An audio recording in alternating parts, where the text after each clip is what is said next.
Hello everyone, welcome to today's session. I am Kajol and in this video we are going to discuss intellectual property rights, that is IPR. So इससे पहले वाले videos में हमने business laws और legal aspects of business के most of the acts को discuss कर लिया है. So if you are preparing for the UGC NET commerce examination और फॉर पीजीटी कॉमर्स और Delhi university examination, then these videos are useful for you. And if you want to know more about our courses, then you can contact to the above given number or you can download the Vishnu Economic School app. So let's get started with intellectual property rights.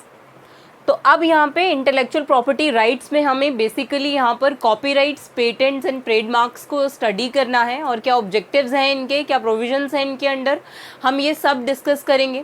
उससे पहले हम यहाँ पर basic discuss करेंगे कि हम intellectual property rights actually कहते किसको हैं, ये जो टॉपिक है ये इंट्रोड्यूस क्यों हुआ, यहाँ पर क्या रेलेवेंस है इंटेलेक्चुअल प्रॉपर्टी राइट्स का, क्या पर्पज़ है और कैसे ये जो राइट्स हैं ये फॉर्म हुए इंडिया में. तो हम पहले स्टार्ट करेंगे यहाँ पर मीनिंग से कि हम इंटेलेक्चुअल प्रॉपर्टी एक्चुअली कहते किसको हैं. तो यहाँ पे intellectual property is a legal concept which refers to the creation of mind. तो अब यहाँ पे ये की टर्म है creation of mind that has a commercial value. तो अब इस डेफिनेशन में यहाँ पर दो कीवर्ड्स हैं, एक क्रिएशन ऑफ माइंड और एक कमर्शियल वैल्यू.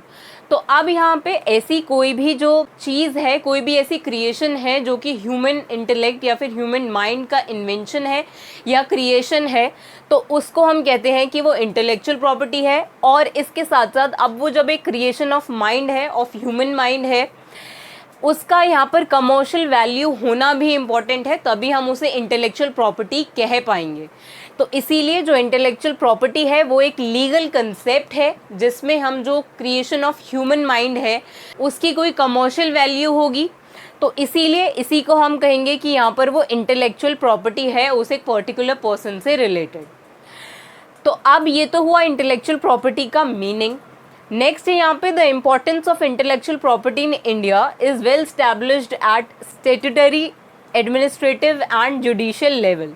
तो यहाँ पे जो इम्पॉर्टेंस है इंटेलेक्चुअल प्रॉपर्टी की इंडिया में वो तीनों ही लेवल्स पर है, स्टैट्यूटरी लेवल पे भी, एडमिनिस्ट्रेटिव लेवल पे भी और जुडिशियल लेवल पर भी. तो अब यहाँ पे जो इंटेलेक्चुअल प्रॉपर्टी है वो क्या हो सकती है, क्या एग्जाम्पल हो सकते हैं उसके, तो उसको हम डिस्कस करेंगे. Intellectual property is creation of human intellect, जो हमने यहाँ पर डेफिनेशन में ही देख लिया कि कोई भी ऐसी चीज़ जो कि क्रिएशन ऑफ ह्यूमन इंटेलेक्ट है या फिर ह्यूमन माइंड की क्रिएशन है तो उसको हम इंटेलेक्चुअल प्रॉपर्टी बोलते हैं. तो अब ये जो क्रिएशन ऑफ ह्यूमन माइंड है ये क्या क्या इन्वॉल्व करती है उसको हम देखेंगे. It involves ideas, knowledge, invention, innovation, creativity and research. तो अब ऐसी क्रिएशन जो कि आइडिया हो सकता है किसी भी एक पर्सन का, किसी भी एक पर्टिकुलर फील्ड का या फिर किसी भी एक पर्टिकुलर प्रोसेस को लेकर, तो इसीलिए ये जो आइडिया होगा, human creation of human mind होगा, तो उसको हम इंटेलेक्चुअल प्रॉपर्टी कहेंगे. उसकी नॉलेज होगी किसी भी एक पर्टिकुलर चीज़ से रिलेटेड, उसको भी हम कहेंगे. इन्वेंशन या इनोवेशन, तो यहाँ पर इन्वेंशन और इनोवेशन का क्या मीनिंग होता है और ये दोनों टर्म्स जो हैं वो कैसे डिफरेंट हैं एक दूसरे से. तो अब यहाँ पे इन्वेंशन का मतलब होता है कि आपने कोई भी जो चीज़ है वो न्यूली इन्वेंट करी, मतलब पहली बार आपने उस चीज़ को खोजा, तो उसे हम कहते हैं कि वो इन्वेंशन है आपका. लेकिन अब ये कब इनोवेशन बन जाएगा कि जो भी प्री एग्जिस्टिंग चीज़ें हैं उसको आपने किसी इनोवेटिव तरीके से किया. तो यहाँ पे इन्वेंशन का मतलब होता है कि कोई भी एक चीज़ जो है वो पहली बार वहाँ पे डिस्कवर हुई है, उसको खोजा जो है वो पहली बार गया है. लेकिन यहाँ पे इनोवेशन का मतलब होता है कि जो प्री एग्जिस्टिंग चीज़ें हैं उस पे हमने वो नया तरीका निकाला उसको करने का, तो उसे हम इनोवेशन कहते हैं. एग्जिस्टिंग चीज़ों में उसमें कुछ नया खोजना नहीं होता, वहाँ पे हमें एग्जिस्टिंग चीज़ों को ही नए तरीके से करना होता है. लेकिन इन्वेंशन जो है वो फर्स्ट टाइम हुआ होता है. तो इसको अच्छे से समझने के लिए एक एग्जाम्पल है, रियल लाइफ एग्जाम्पल.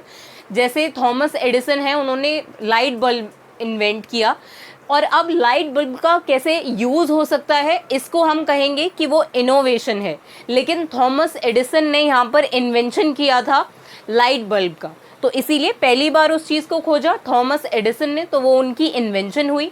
अब उस लाइट बल्ब का कैसे यूज़ हो सकता है डिफरेंट वेज से, वो वहाँ पर इनोवेशन होगी कि उसको हम कार्स में यूज़ कर लिया हमने, लेट्स से किसी भी व्हीकल में यूज़ कर लिया है, तो ये सब हुआ उसका इनोवेशन। तो इसको हम इन्वेंशन नहीं कहते। तो इसीलिए यहाँ पर इन्वेंशन और इनोवेशन जो है वो डिफरेंट चीज़ें हैं, और इन दोनों पर ही यहाँ पर इंटेलेक्चुअल प्रॉपर्टी जो है वो हो सकती है। यहाँ पर राइट्स जो है इनसे रिलेटेड मिल सकते हैं अगर किसी भी एक पर्टिकुलर पर्सन ने कुछ इन्वेंट या इनोवेट किया है तो।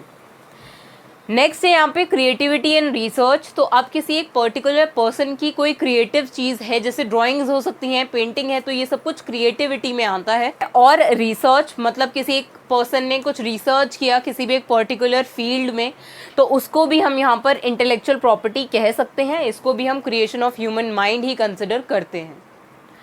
तो यही एग्जाम्पल्स थे यहाँ पर इंटेलेक्चुअल प्रॉपर्टी के कि ये क्या क्या इन्वॉल्व करता है।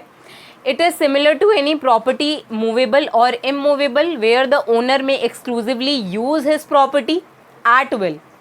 तो अब यहाँ पे exclusive use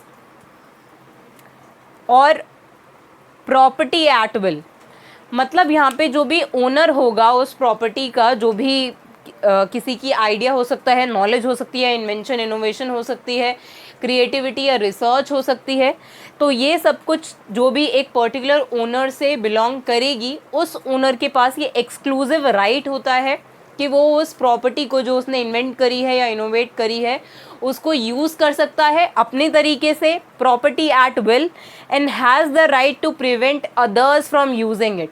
और उसके पास ये भी राइट है कि वो दूसरों को रोक सकता है उसकी प्रॉपर्टी का यूज़ करने से विदाउट हिज परमिशन। तो मतलब वो रोक सकता है कब, अगर कोई पर्सन जो है वो विदाउट उस ओनर के, उस प्रॉपर्टी के ओनर की परमिशन के अगर वो यूज़ करता है, तो यहाँ पर वो जो ओनर होगा इंटेलेक्चुअल प्रॉपर्टी का, वो प्रिवेंट कर सकता है दूसरों को उस प्रॉपर्टी को यूज़ करने से विदाउट हिज परमिशन।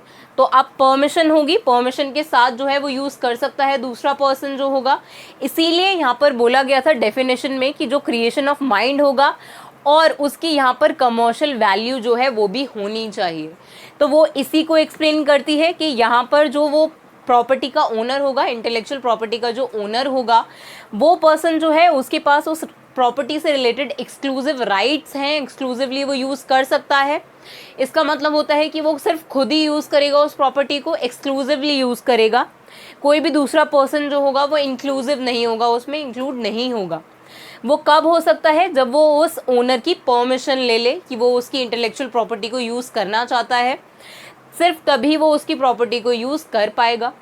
अदरवाइज़ यहाँ पर जो ओनर है उसके पास एक्सक्लूसिव राइट्स हैं उसकी प्रॉपर्टी को लेकर, और वो अपनी प्रॉपर्टी को एट विल जो है वो यूज़ कर सकता है। तो अब यहाँ पर है the right related to intellectual property are intellectual property rights. तो अब यहाँ पे इन्हीं प्रॉपर्टीज से रिलेटेड जो कि आइडियाज़ हो सकते हैं, knowledge, invention, innovation, creativity and research हो सकते हैं, तो ये सब जो इंटेलेक्चुअल प्रॉपर्टी हैं इनसे रिलेटेड जो राइट्स एक ओनर को मिलते हैं, वही राइट्स जो हैं वही इंटेलेक्चुअल प्रॉपर्टी राइट्स होते हैं। तो इन्हीं को हम यहाँ पर डिस्कस कर रहे हैं, इंटेलेक्चुअल प्रॉपर्टी राइट्स को ही। तो अब ये तो हुआ यहाँ पर इंटेलेक्चुअल प्रॉपर्टी का मीनिंग और इंटेलेक्चुअल प्रॉपर्टी राइट्स जो हैं उसका मीनिंग, उसका रेलेवेंस। तो अब ये जो इंटेलेक्चुअल प्रॉपर्टी है ये पिक्चर में आया क्यों, तो इसको हम डिस्कस करेंगे कि कैसे इंटेलेक्चुअल प्रॉपर्टी पे इतना इन्फ्लुएंस किया गया, तो उसका रीज़न भी हम यहाँ पर देखेंगे। तो अब यहाँ पे आपने सुना होगा ट्रिप्स एंड ट्रिम्स।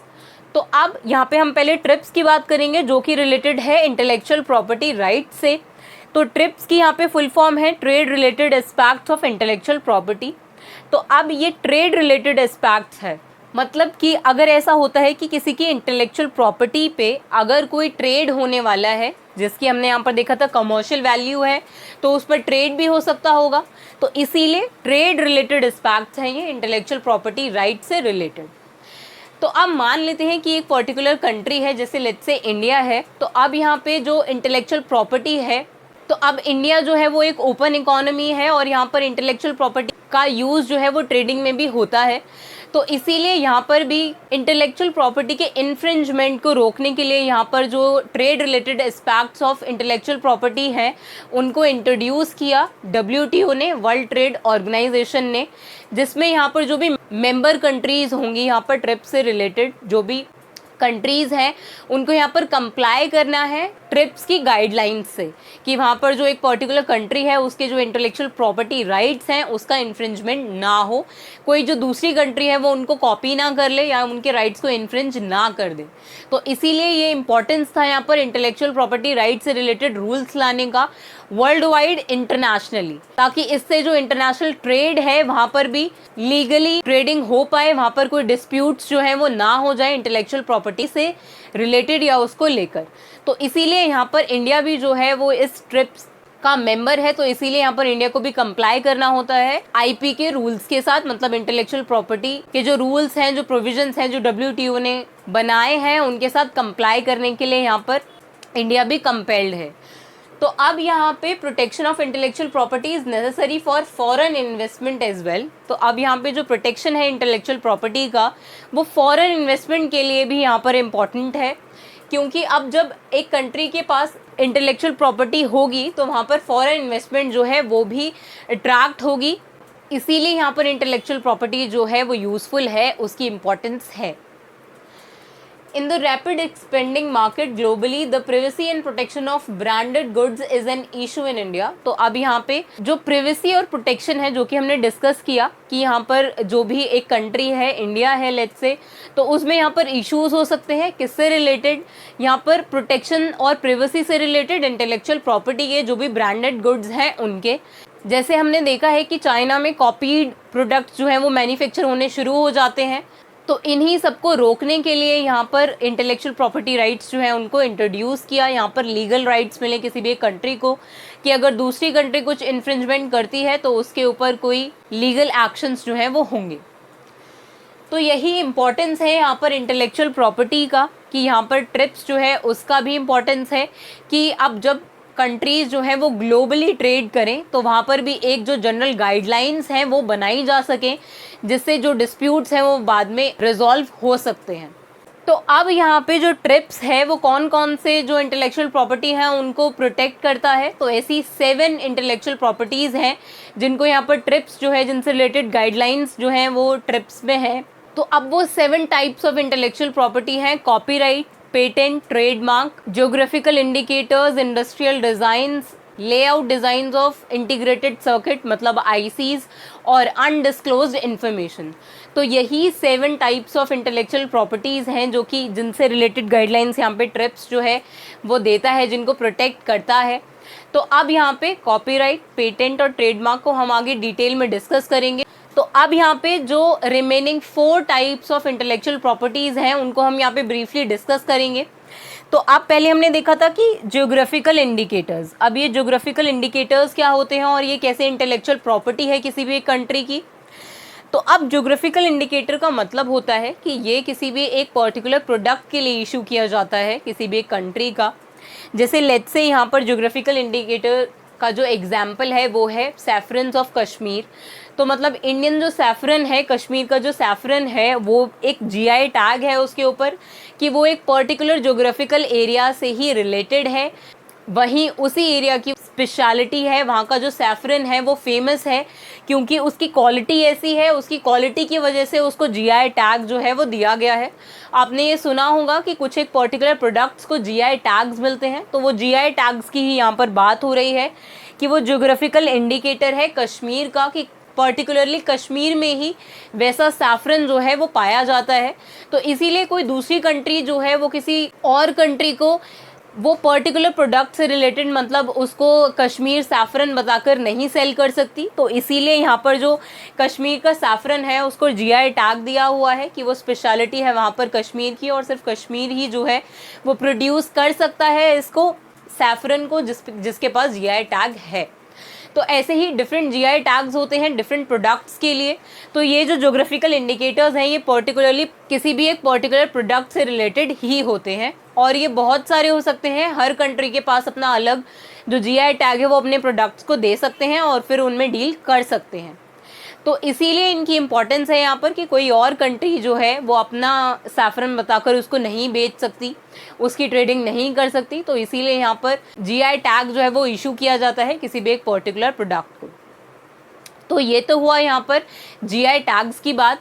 जैसे हमने डिस्कस किया था कि यहाँ पर लेआउट डिज़ाइंस ऑफ आईसीज भी होता है, जो कि इलेक्ट्रॉनिक्स में यूज़ होता है, कोई भी अप्लायंसेस जो है उनमें यूज़ होता है। तो अगर कोई ऐसा एक पर्टिकुलर प्रोडक्ट है जो लेआउट डिज़ाइंस ऑफ आईसी हैं, किसी भी एक पर्टिकुलर इलेक्ट्रॉनिक्स से रिलेटेड, जो भी एक कंपनी जो है वो ओन कर सकती है, तो वो अगर नहीं चाहती कि कोई और उसको यूज़ करे, तो यहाँ पर लेआउट डिज़ाइंस ऑफ आईसीज जो है उससे रिलेटेड भी वो इंटेलेक्चुअल प्रॉपर्टी राइट्स जो है वो अपने आप इशू कर सकती है। तो इससे रिलेटेड भी एक्ट जो है वो प्रेजेंट है यहाँ पर। तो नेक्स्ट हमने देखा था इंडस्ट्रियल डिज़ाइंस। अब इंडस्ट्रियल डिज़ाइंस क्या होते हैं हमने डिस्कस कर लिया है। Geographical indicators, layout designs of ICs, next है यहाँ पे इंडस्ट्रियल डिज़ाइंस। तो अब इंडस्ट्रियल डिज़ाइंस का एग्जाम्पल है, बहुत बेसिक सा एग्जाम्पल है कि आपने देखा होगा कि हमेशा कोका कोला की जो बॉटल है उसका एक डिज़ाइन है, और वो डिज़ाइन जो है वो उसी कोका कोला की बॉटल का ही हो सकता है। कोई भी और कंपनी जो है वो सेम डिज़ाइन को, सेम बॉटल के डिज़ाइन को कॉपी नहीं कर सकती। तो इसी को हम यहाँ पे इंडस्ट्रियल डिज़ाइन कहते हैं। ये एक पर्टिकुलर प्रोडक्ट की अपीयरेंस से रिलेटेड होता है कि वो प्रोडक्ट जो है वो दिखता कैसा है, उसकी अपीयरेंस कैसी है। तो उससे रिलेटेड जो भी उसका डिज़ाइन है, जो भी उस पर पैटर्न है, वो सब यहाँ पर इंडस्ट्रियल डिज़ाइंस में आते हैं, जिनसे रिलेटेड इंटेलेक्चुअल प्रॉपर्टी जो है, राइट्स जो हैं वो इशू हो सकते हैं। तो इसीलिए यहाँ पर इंडस्ट्रियल डिज़ाइंस का एग्जाम्पल है यहाँ पर कोका कोला की बॉटल का डिज़ाइन, किसी भी एक व्हीकल का डिज़ाइन हो सकता है, वहाँ पर कार का डिज़ाइन लेट्स से हो सकता है कि एक पर्टिकुलर कंपनी की जो कार है वो उसका ऐसा ही डिज़ाइन है, तो कोई और कंपनी जो है वो सेम डिज़ाइन को कॉपी नहीं कर सकती। तो इसको हम इंडस्ट्रियल डिज़ाइंस कहते हैं, जिनसे रिलेटेड राइट्स को भी यहाँ पर ट्रिप्स जो है वो प्रोटेक्ट करता है। और हमने डिस्कस किया था अनडिस्क्लोज्ड इन्फॉर्मेशन। अब ये अनडिस्क्लोज्ड इन्फॉर्मेशन जो है, जो भी एक पर्टिकुलर इंडस्ट्री से रिलेटेड हो सकती है, किसी भी एक पर्टिकुलर कंपनी की हो सकती है, तो उससे रिलेटेड भी जो इंटेलेक्चुअल प्रॉपर्टी राइट्स होंगे वो भी यहाँ पर ट्रिप्स जो है उनको प्रोटेक्ट करेगा। तो यही 7 टाइप्स ऑफ इंटेलेक्चुअल प्रॉपर्टीज़ थी जो कि यहाँ पर ट्रिप्स जो है जिनके अगेंस्ट प्रोटेक्शन प्रोवाइड करता है। Copyright, trademark, patents, geographical indicators, industrial designs, layout designs of ICs and undisclosed information. तो अब कॉपीराइट, पेटेंट्स और ट्रेडमार्क से रिलेटेड जो एक्ट्स हैं उनको हम आगे डिटेल में डिस्कस करेंगे। उससे पहले हम देख लेते हैं कि क्या यहाँ पर कैटेगरीज हैं ऑफ इंटेलेक्चुअल प्रॉपर्टीज़ की। यहाँ पर बेसिकली 2 कैटेगरीज हैं जिनमें हमने डिवाइड किया है इंटेलेक्चुअल प्रॉपर्टी को। तो अब इसको डिस्कस करते हैं हम। तो फर्स्ट कैटेगरी है यहाँ पर industrial property includes inventions, that is for patent, trademark, industrial design and GI. तो अब इंडस्ट्रियल प्रॉपर्टी में हो सकते हैं जो इंक्लूड करेगा इन्वेंशन को, जो कि हमने यहाँ पर डिस्कस किया था कि कोई भी इन्वेंशन जो है, अगर किसी भी एक वो इंडस्ट्रियल प्रॉपर्टी से रिलेटेड कोई इन्वेंशन हो रही है वहाँ पर, तो उसके अगेंस्ट जो पेटेंट इशू होगा वो भी यहाँ पर इंटेलेक्चुअल प्रॉपर्टी का पार्ट होगा। ट्रेडमार्क हो सकता है, जो भी कोई डिज़ाइन हो सकता है किसी भी एक पर्टिकुलर कंपनी का। इंडस्ट्रियल डिज़ाइंस जो कि हमने यहाँ पर डिस्कस किया था, इंडस्ट्रियल डिज़ाइन हो सकते हैं और ज्योग्राफिकल इंडिकेटर्स हो सकते हैं जो कि इंडस्ट्रियल प्रॉपर्टी में आते हैं। इंडस्ट्रियल प्रॉपर्टी एक कैटेगरी है जो इंक्लूड करती है इन्वेंशन को, जो जिसके अगेंस्ट पेटेंट जो है वो इशू होते हैं, ट्रेडमार्क को, इंडस्ट्रियल डिज़ाइंस को एंड ज्योग्राफिकल इंडिकेटर्स को। तो ये है first category of intellectual property. Next category है यहाँ पर, सेकंड कैटेगरी है कॉपीराइट इंक्लूड्स लिटरेरी वर्क्स। तो अब जो सेकंड कैटेगरी है वो कॉपीराइट्स को इंक्लूड करती है। फर्स्ट में हमने देख लिया कि यहाँ पर पेटेंट, ट्रेडमार्क, इंडस्ट्रियल डिज़ाइन और जीआई आता है। अब सेकंड कैटेगरी में आता है कॉपीराइट इंक्लूड्स लिटरेरी वर्क। अब जो लिटरेचर से रिलेटेड वर्क हैं वो क्या हो सकते हैं, सच एज नॉवेल्स हो सकती हैं किसी की लिखी हुई, पोएम्स हो सकती हैं, प्लेज हो सकते हैं, फिल्म्स हो सकती हैं, इनके भी अगेंस्ट जो है वो कॉपीराइट इशू होता है। म्यूज़िकल वर्क हो सकता है किसी का एंड आर्टिस्टिक वर्क। तो अब यहाँ पे लिटरेरी वर्क, जिसमें हमने देखा कि यहाँ पर novels, poems, plays, films, musical work हो सकता है, और यहाँ पे आर्टिस्टिक वर्क भी होता है। आर्टिस्टिक वर्क कैसे, सच एज ड्राइंग्स, पेंटिंग्स। आप किसी की ड्राइंग या पेंटिंग जो है वो आर्टिस्टिक वर्क में आती है, जिसके अगेंस्ट भी कॉपीराइट जो है वो इशू हो सकता है। Photographs and sculptures and architectural designs. तो फोटोग्राफ्स भी हो सकती हैं यहाँ पर जिसके अगेंस्ट कॉपीराइट इशू हो सकता है। यहाँ पर स्कल्पचर्स हो सकते हैं, यहाँ पर आर्किटेक्चरल डिज़ाइंस हो सकते हैं जिसके अगेंस्ट कॉपीराइट जो है वो इशू हो सकता है। तो ये बेसिकली कैटेगराइज करने के लिए है कि हम किस वर्क को, मतलब यहाँ पे हमने देखा कि कॉपीराइट किसके अगेंस्ट इशू हो रहा है, किसी भी लिटरेरी वर्क के अगेंस्ट या फिर किसी आर्टिस्टिक वर्क के अगेंस्ट। तो ऐसे ही जो अब यहाँ पे इंडस्ट्रियल प्रॉपर्टी होगी, उससे जब कोई चीज़ रिलेटेड होगी, उससे जब इंटेलेक्चुअल प्रॉपर्टी रिलेटेड होगी, तो उसके अगेंस्ट यहाँ पे पेटेंट्स, ट्रेडमार्क, आईडी और जीआई टैग्स जो हैं वो इशू किए जाते हैं। लेकिन जब वो लिटरेरी या आर्टिस्टिक वर्क होगा तो उससे रिलेटेड हम यहाँ पर कॉपीराइट्स इशू करते हैं। तो ये यहीं पर समझना इम्पॉर्टेंट है ताकि हम आगे इसको कंफ्यूज ना करें, कि हम इन्हीं चीज़ों में कंफ्यूज हो जाएं आगे कि पेटेंट्स किसके अगेंस्ट इशू होते हैं और कॉपीराइट किसके अगेंस्ट इशू होते हैं। तो इसीलिए ये यहीं पर क्लियर करना इम्पॉर्टेंट है कि इंडस्ट्रियल प्रॉपर्टी से रिलेटेड होगा तो वहाँ पर पेटेंट्स इश्यू होने वाले होंगे, और अगर वो लिटरेरी या आर्टिस्टिक वर्क है कोई तो वहाँ पर उसके अगेंस्ट कॉपीराइट इशू होंगे। तो लिटरेरी वर्क में हमने देख लिया यहाँ पर नॉवेल्स, पोएम्स होती हैं, किसी भी लिटरेचर से रिलेटेड कोई चीज़ होगी तो वो यहाँ पर उसके अगेंस्ट कॉपीराइट इशू होगा। आर्टिस्टिक वर्क हो सकता है जिसमें ड्राइंग आ सकती हैं, पेंटिंग्स आ सकते हैं, किसी की फ़ोटोग्राफ्स आ सकती हैं।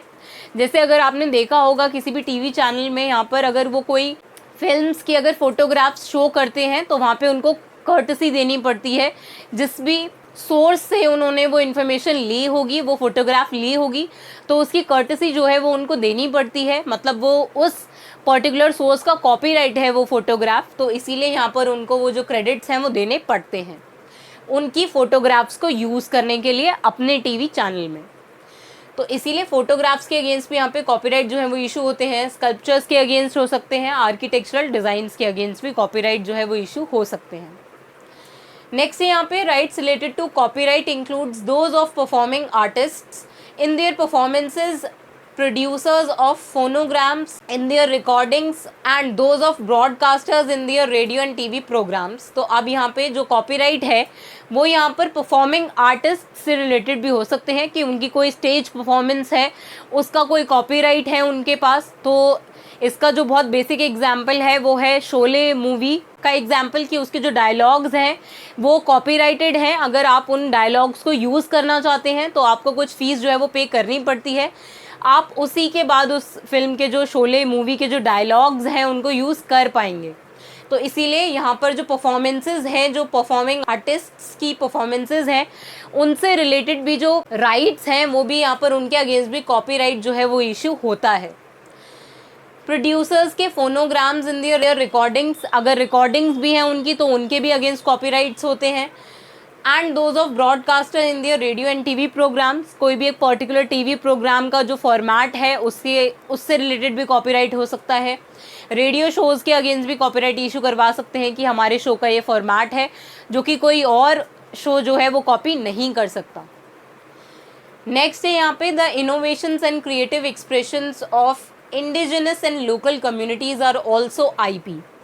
तो इसका मतलब है कि यहाँ पे जो इनोवेशन है या फिर क्रिएटिव एक्सप्रेशंस हैं यहाँ पर इंडिजिनस एंड लोकल कम्युनिटीज़ का, तो उसके भी अगेंस्ट यहाँ पर उसको भी हम इंटेलेक्चुअल प्रॉपर्टी जो है वो कह सकते हैं, because they are traditional, they may not be fully protected by intellectual property system. क्योंकि ये जो इंटेलेक्चुअल प्रॉपर्टी है जो कि रिलेटेड है इनोवेशन से, क्रिएटिव एक्सप्रेशन से of indigenous and local community, तो हो सकता है ये IP जो एग्जिस्टिंग IP सिस्टम है उसमें फुली कवर्ड ना हो, लेकिन क्योंकि ये ट्रेडिशनल है इसीलिए हम इनको यहाँ पर इंटेलेक्चुअल प्रॉपर्टी मानते हैं, जो कि इंडिजिनस है, वो इंडिया का है, पर्टिकुलरली वो ट्रेडिशन जो है वो इंडिया से बिलोंग करता है, इसीलिए इंडिया का वो लोकल कम्युनिटीज से रिलेटेड है और वो ट्रेडिशनल है और उसके अगेंस्ट हो सकता है कोई पर्टिकुलर प्रोटेक्शन ना हो एग्जिस्टिंग इंटेलेक्चुअल प्रॉपर्टी सिस्टम में, तो इसीलिए इन पर भी हम इंटेलेक्चुअल प्रॉपर्टी जो है वो कंसिडर करते हैं। तो आई होप आपको यहाँ पर इंटेलेक्चुअल प्रॉपर्टी का जो बेसिक है कि हम इसे क्यों पढ़ रहे हैं और क्या रेलेवेंस है, क्या इंपॉर्टेंस है इसकी, वो आप समझ गए होंगे। और यहाँ पर ये इम्पॉर्टेंट पॉइंट है कि यहाँ पर ट्रिप्स की इम्पॉर्टेंस को समझना भी इम्पॉर्टेंट है कि कैसे ये जो इंटेलेक्चुअल प्रॉपर्टी राइट्स हैं वो इंडिया में आए, इंडिया में भी इंट्रोड्यूस हुए। तो उसका जो ओरिजिन है वो ट्रिप्स है जो WTO ने इंट्रोड्यूस किया था। ये जो इंटेलेक्चुअल प्रॉपर्टी से रिलेटेड जो डिस्प्यूट्स हैं उनको रिजॉल्व करने के लिए यहाँ पर ट्रिप्स जो है उसको इंट्रोड्यूस किया, trade related aspects of intellectual property को इंट्रोड्यूस किया, जो कि कवर करता है ज्योग्राफिकल इंडिकेटर्स को, इंडस्ट्रियल डिज़ाइंस को, लेआउट डिज़ाइंस ऑफ आईसीज को, कॉपीराइट, पेटेंट एंड ट्रेडमार्क्स को एंड अनडिस्क्लोज्ड इन्फॉर्मेशन को। तो ये यहाँ पर समझना इम्पॉर्टेंट है, इसका ओरिजिन समझना इम्पॉर्टेंट है, तभी हम इसको ठीक से समझ पाएंगे आगे। और जो हमने यहाँ पर की टर्म्स देखे, क्रिएशन ऑफ माइंड होता है इंटेलेक्चुअल प्रॉपर्टी और इसकी एक कमर्शियल वैल्यू होती है। तो इसीलिए हम इंटेलेक्चुअल प्रॉपर्टी पे इतना इन्फ्लुएंस करते हैं, इसको प्रोटेक्ट कर रहे हैं और इसके इन्फ्रिंजमेंट को रोक रहे हैं। तो अब इसके नेक्स्ट वीडियो में हम डिस्कस करेंगे क्या ऑब्जेक्टिव्स हैं यहाँ पर इंटेलेक्चुअल प्रॉपर्टी राइट्स के। So see you in the next video. Thank you.